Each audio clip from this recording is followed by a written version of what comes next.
Eu queria muito ouvir todas e todos, mas há uma limitação do tempo, né? O tempo não para, no entanto, ele nunca envelhece, né? Cantava o Caetano, mas ele nos atrapalha, porque ele provoca limitações. Eu e o Jean, a gente tem um compromisso às 2 horas, e imagino também que 3 horas e meia de audiência pública, senão vão nos acusar de Fidel Castro, né? Então, já gosta de mandar a gente para Cuba, então, para que não deem razão a isso, eu queria passar imediatamente a palavra ao Jean, querido, que veio direto de Brasília para cá. Eu quero aqui reconhecer o seu esforço enorme, mas é uma figura determinante nesse tema, assim como em vários outros, mas nesse tema é decisivo, e essa, sem dúvida alguma, a gente não queria que fosse a única, né? Mas a principal porta que a gente tem no Congresso para fazer com que isso se transforme também no debate nacional, porque, lamentavelmente, esse não é um problema só. O Rio de Janeiro tem as suas especificidades, os seus problemas muito específicos, né? E de forma incrível, mas não é só um problema do Rio de Janeiro, né? Então, acho que o Jean, que já seria importante por tudo, se torna mais ainda diante desse contexto. Jean, por favor. Pode falar. Bom dia a todos e todas vocês. Eu peço desculpas por ter chegado atrasado, mas o voo saiu com atraso em Brasília, não foi minha culpa. Então, não pude ouvir a principal fala, assim, porque foi quem provocou essa audiência pública, que foi a fala da Priscila e a pesquisa dela. Eu publiquei um artigo da Priscila no meu espaço, na Carta Capital, dentro de uma campanha de ampliar os espaços e os canais de vozes das mulheres, agora que são elas. Eu cedi o meu espaço para um artigo da Priscila, e foi muito em função disso que essa audiência foi pensada. Então, eu lamento não ter, mas eu conheço muito bem seu pensamento, li a sua pesquisa, então, espero que eu esteja desculpado. Eu estou aqui na condição mais de ouvinte mesmo, vim fazer uma oitiva, digamos assim, na condição de representante das comissões de Seguridade Social e Família, Direitos Humanos e Minorias, que são as comissões das quais eu faço parte lá na Câmara, além da Comissão de Cultura. Mas as que interessam para esse tema aqui é a Comissão de Direitos Humanos e Minorias, a Comissão de Seguridade Social e Família. E também um dos coordenadores da Frente Parlamentar de Enfrentamento às DSTs, AIDS e Hepatites Virais. Eu coordeno junto com Érica Cocai e Paulo Teixeira. E o papel da Frente Parlamentar é não só articular as respostas legislativas à problemática da AIDS, hepatites virais, DSTs, mas também atuar como um espaço de vigilância e fiscalização sobre as políticas públicas do Poder Executivo. Então, nós temos uma função ali de fiscalizar o Ministério da Saúde, cobrar do Ministério da Saúde as respostas à epidemia de AIDS.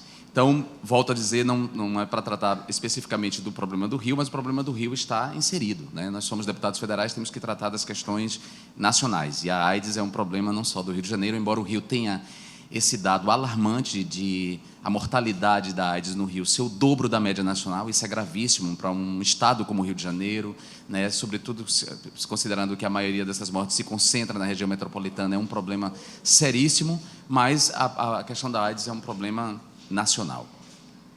O Fernando Ferri se referiu às emendas parlamentares. Talvez muita gente não compreenda como é o sistema das emendas, mas lá no Congresso Nacional, quando vamos discutir as leis orçamentárias, ou seja, as leis que disciplinam a aplicação dos recursos públicos, os recursos dos nossos impostos, quando a gente vai discutir essas leis, a LDO, Lei de Diretrizes Orçamentárias, a LOA, que é a Lei Orçamentária Anual, e o PPA, que é o Plano Plurianual, nós nos engajamos nesse debate, e cada deputado tem o direito de destinar parte desses recursos para determinados programas, instituições governamentais ou não governamentais.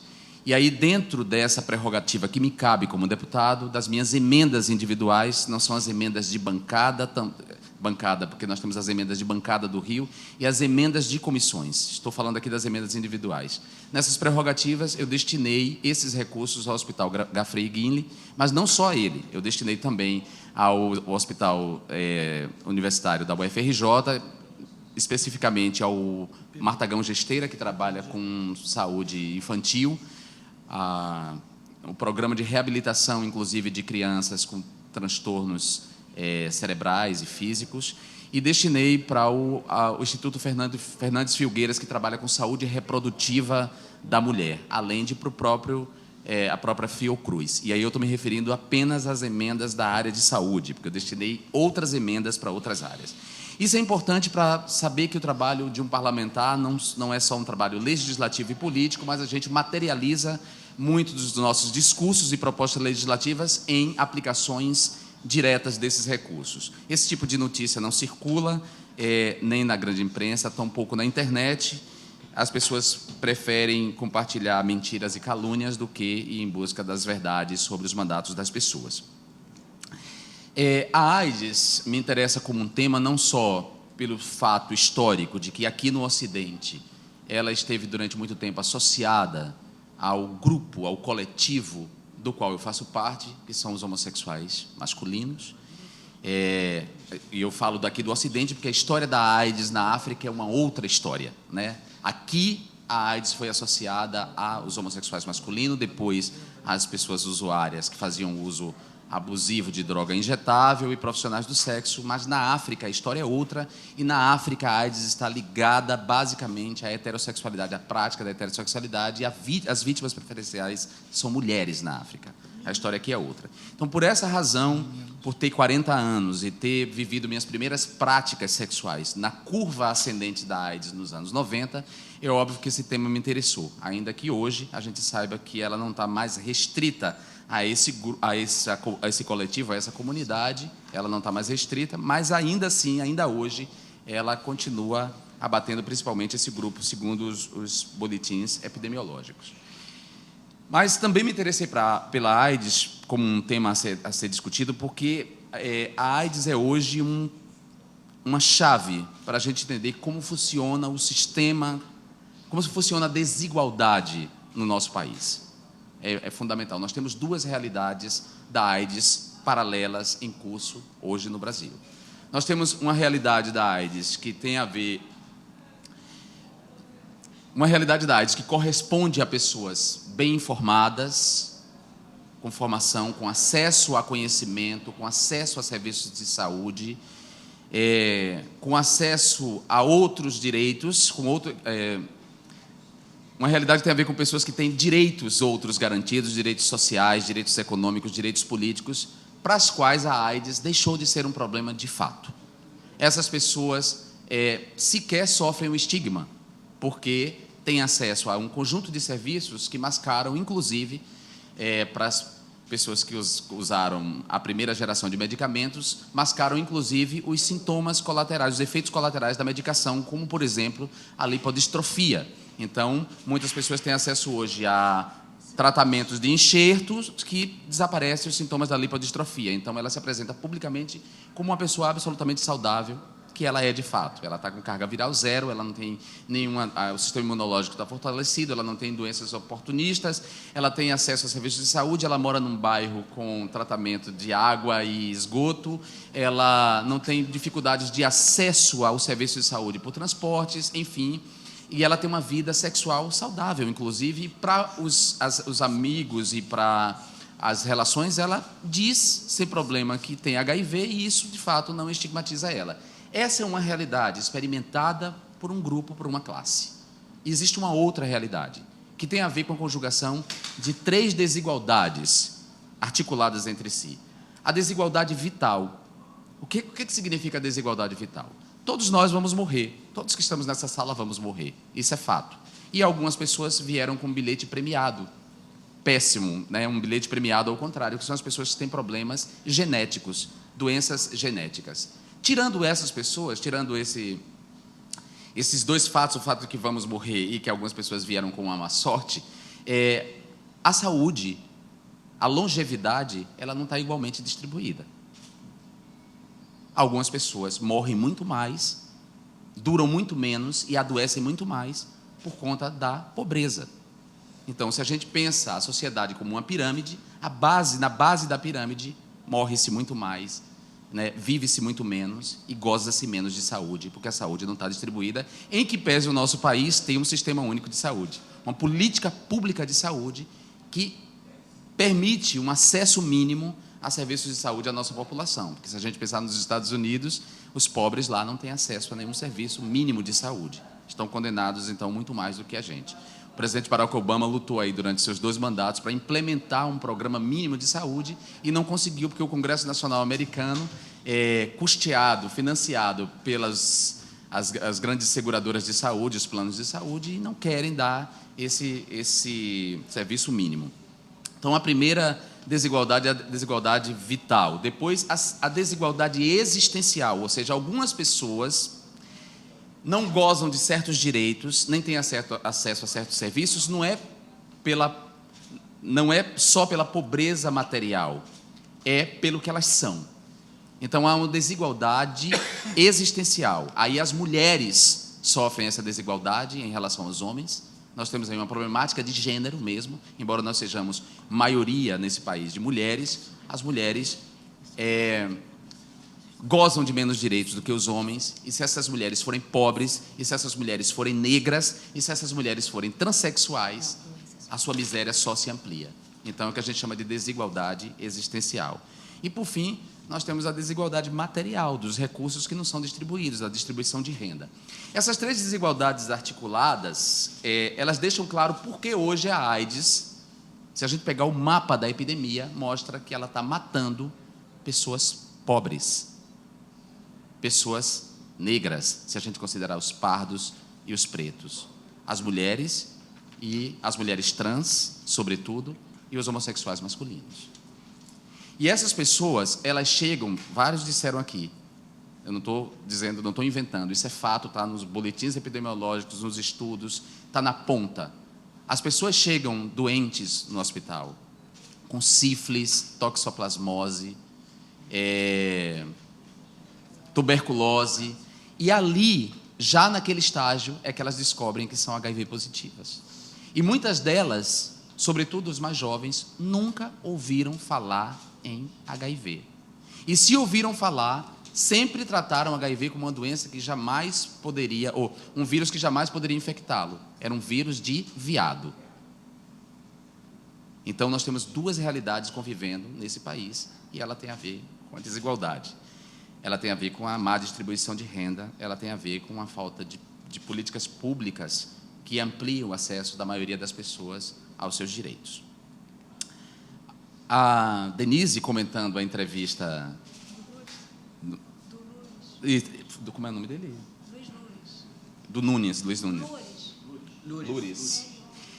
Ela falou, repetiu uma frase dele dizendo que o preconceito, a permanência dos preconceitos, era também uma chave para entender a epidemia.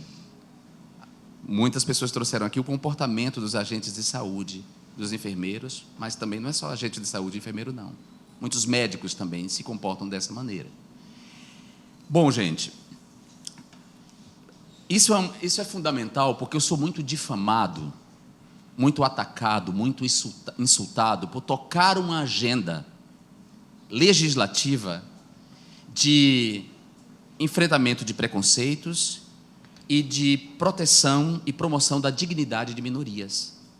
Muita gente, inclusive, me acusa de não lutar pelo povo. O que é que ele está fazendo lá no Congresso Nacional? Em vez de lutar pelo povo, ele está lutando, ele está defendendo viado, puta, mulher, preto. As pessoas não compreendem que essa agenda legislativa e política, ela é fundamental para algo básico, que é a saúde. Porque se um agente de saúde destrata uma mulher negra, pobre, grávida, e que se mete nas suas práticas sexuais, tenta controlar as suas práticas e faz julgamento ali na hora em que ela está vulnerável, que ela vai em busca do atendimento, ele o faz por causa de preconceitos que estão nele e que nenhum programa de formação continuada, porque não existe esse programa, nenhum programa desconstruiu esse preconceito, mas esse preconceito está ali operando. E esse preconceito tem a ver com formação religiosa. E é por isso que também faz parte da minha agenda a defesa da laicidade do Estado. E por isso foi tão grave essa casa e a Câmara de Vereadores do Rio de Janeiro ter retirado do plano nacional, do plano estadual e do plano municipal de saúde, ou de educação, as referências à equidade de gênero. E de cultura. Falando de cultura. Não, primeiro de educação. Não, E de cultura. Então, percebam, quando vocês se engajam num discurso público, quando vocês começam a aderir a bobagens, a tagarelices do tipo: não quero que meu filho seja ensinado a ser homossexual na escola, não quero que a minha filha tenha contato com conteúdo sobre saúde reprodutiva e saúde sexual na escola, você está colaborando para esse quadro de coisas, para esse nível de mortalidade nesse Estado. Vocês estão metendo as mãos nessa situação, porque só uma educação de qualidade, um plano de educação estadual, municipal e federal, que forme profissionais, que permita que as pessoas percam os seus preconceitos, só esse plano de educação pode depois produzir um efeito lá na ponta, no atendimento. Por isso, essa agenda não é uma agenda menor. Por isso que esses assuntos têm que ser tratados, porque a gente está falando de vidas humanas. Lá no Hospital Gafreguini, eu faço parte do mestrado como professor convidado. Eu vi um garoto chegar com 19 anos cego. Cego, por causa da toxoplasmose. Sabe com que idade ele se infectou por HIV? Aos 13. Aos 13 anos. Ele nunca tinha ouvido falar de HIV. E sabe por que ele se infectou por HIV? Porque aos 12 anos ele foi expulso de casa pelos pais. Porque começou a expressar a sua identidade de gênero, que não era aquela que a sociedade fazia corresponder. O pai bateu, expulsou de casa, evangélico, a mãe também. A mãe não fez nada, teve que aceitar, e ele foi para as ruas. E aos 12 anos de idade, essa pessoa teve que se prostituir, porque não tinha como se colocar no mercado de trabalho. E na prostituição, na vulnerabilidade da prostituição, porque também, embora não seja crime, não há nenhuma regulamentação para esse serviço, e uma criança de 12 anos não é prostituta, ela é explorada sexualmente. A gente só pode falar em prostituição em casos de adultos. Essa criança que estava lá nas ruas se infectou por HIV. E só descobriu que era HIV positivo quando chegou cego no Hospital Gafreguini, doente. Então, percebam vocês, quando a gente se recusa a desconstruir preconceitos em nós mesmos, quando a gente se recusa a debater isso nos nossos espaços, né, nos lugares onde a gente atua, quando a gente minimiza essa pauta, quando a gente não se engaja politicamente com discernimento, a gente está contribuindo para tudo isso. Então, é um problema de gestão? É um problema de gestão. Tem problemas sérios na gestão? Tem sim. Tem problemas de recursos orçamentários? Tem sim. A Pátria Educadora cortou aí recursos da saúde. Cortou. Para fazer o quê? Para sustentar o sistema financeiro. Para destinar quase metade do orçamento da União para sustentar, para pagar juros e amortizações da dívida pública, ou seja, sustentar o sistema financeiro e banqueiros. Aliás, um dos grandes banqueiros do Rio de Janeiro foi preso por conluio de corrupção com o poder público. Então, essa Pátria Educadora que cortou recursos da saúde, ela também colabora dessa maneira. Então, é um problema de orçamento? É um problema de orçamento. Mas também é um problema cultural, como a Mônica colocou. Foi a Mônica? Simone, né? Cadê ela? Simone. Oi, Simone. A provocação de Simone é uma provocação maravilhosa, porque é exatamente isso. A gente não vai enfrentar essas questões se a gente não der nome aos preconceitos. Se a gente não permitir que também essas pessoas possam viver com HIV sem estigma. Mas elas ainda vivem com estigma. Porque no andar de baixo, a AIDS ainda está associada a práticas moralmente condenáveis, e moralmente condenáveis todos os dias nos telecultos. Não estou aqui estigmatizando a comunidade evangélica nem todos os cristãos. As pessoas sabem o quanto eu respeito a comunidade cristã, o quanto eu distingo cristãos de pessoas que se dizem cristãs, mas que agem contra os princípios do cristianismo. Eu estou falando essas que se dizem cristãs, mas agem contra os princípios do cristianismo. E que vão para a TV, mais uma vez, reforçar estigmas contra a população LGBT, contra os profissionais do sexo, contra os adeptos de religiões de matriz africana. E esses estigmas e esses preconceitos se materializam ali, no atendimento. quando o agente de saúde vai atender a pessoa e, portanto, viola o direito dela à saúde. Se materializa na sala de aula, quando o professor se recusa a reconhecer a identidade de gênero de uma pessoa transexual, ou recusa a compreender que o aluno homossexual é um sujeito de direito e lesa o direito dele à educação. E isso, portanto, reproduz um sistema de exclusão. A Frente Parlamentar de Enfrentamento à AIDS e DSTs e hepatites virais produziu alguns resultados importantes junto ao Ministério da Saúde. A gente discutiu o destino de emendas, não só das emendas individuais, mas das emendas de comissão, para ampliar os recursos da saúde. E nós aprovamos uma lei, que é a Lei 12.984, que é a Lei Antidiscriminação de HIV. Então, existe uma lei em vigor que criminaliza a discriminação à pessoa com HIV no mercado de trabalho, em qualquer outro espaço. Então, qualquer pessoa portadora de HIV que se sentir discriminada, ela pode recorrer a essa lei e ela pode judicializar a questão. Então, essa é uma conquista nossa. E há 3 projetos tramitando de minha autoria que têm a ver com essa questão, não tem a ver diretamente, mas tem a ver indiretamente, porque, como eu disse para vocês, a AIDS é hoje um tema entroncamento onde várias questões se encontram, né? Então, nós temos o PL Gabriela Leite, que é uma homenagem a Gabriela Leite, um PL que regulamenta a profissão do sexo no Brasil. A prostituição ela não é crime no Brasil, mas a casa de prostituição é. E acontece que, quando a casa de prostituição é crime, elas operam hoje na ilegalidade. Elas só funcionam porque agentes do Estado estão corrompidos para mantê-las funcionando. E, nesse funcionamento ilegal, essas mulheres não estão protegidas da exploração sexual, essas mulheres não têm acesso à saúde reprodutiva, nem à saúde, nem aos serviços de DST/AIDS. Então, muitas mulheres se infectam pelo vírus por simples falta de acesso a esse serviço de saúde. E não tem, porque a prostituição, a casa de prostituição é ilegal e tem que operar na ilegalidade. Então, seria muito melhor que a gente legalizasse, regulamentasse, para permitir a fiscalização, para impedir que crianças e adolescentes estejam ali exploradas, para impedir que mulheres sejam exploradas e para que a gente dê acesso à saúde reprodutiva das mulheres. Volto a dizer, regulamentar a prostituição não implica em dizer que, a partir de amanhã, as mulheres vão escolher ser prostitutas, porque a gente regulamentou a profissão de antropólogo e nem por isso o número de antropólogos aumentou. É só uma questão de acesso a direitos trabalhistas, isso é fundamental.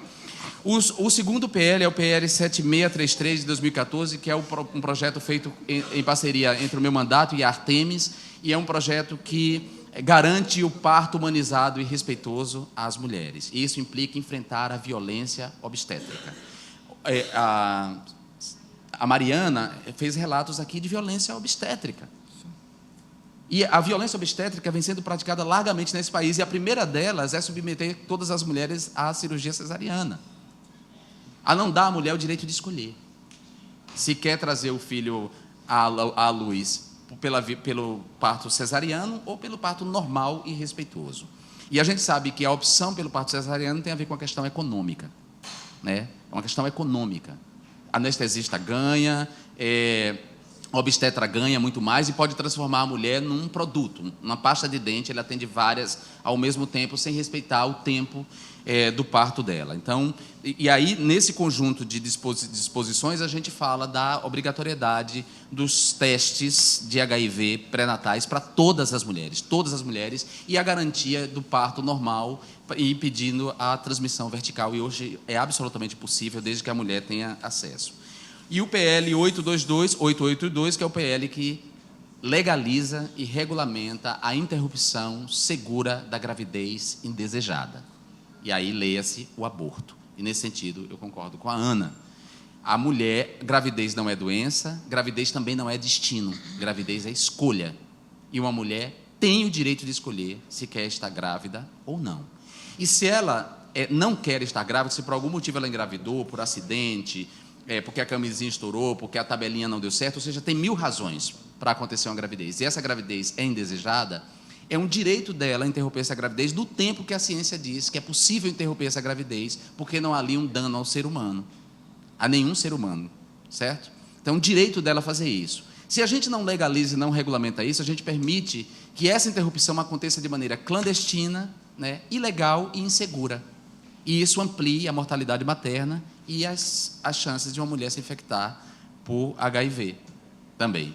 Então, é um conjunto de leis que, vistas isoladamente, por tocar em questões morais, um conjunto de leis pode levar a interpretações equivocadas e até mesmo a difamação nas redes sociais.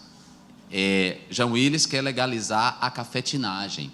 E quem disse isso não foi pastor evangélico, não. Foram mulheres que se auto-intitulam feministas, desconsiderando o trabalho de anos de uma mulher como Gabriela Leite. Eu era um garoto nas ruas de Alagoinhas, vendendo nas ruas, para ajudar minha família, quando Gabriela Leite, em 87, a convite de Brizola, começou a organizar o movimento das profissionais do sexo no Rio de Janeiro. Então, são mulheres que estão pedindo a regulamentação desse serviço, e não eu. Eu só sou parceiro e vocalizei essa luta.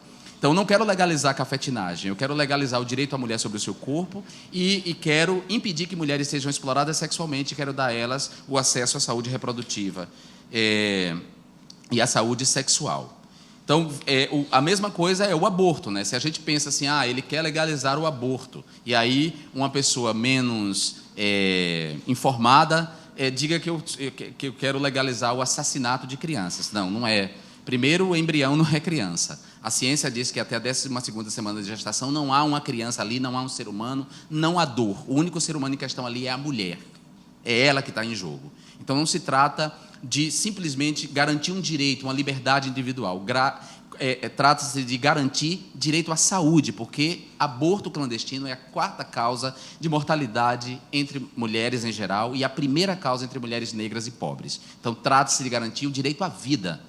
Não é uma questão meramente moral, né? E, por fim, o parto humanizado das mulheres que querem ser mãe e têm o direito e desejam ser mães, acesso a um serviço de saúde que lhe respeite como mulher.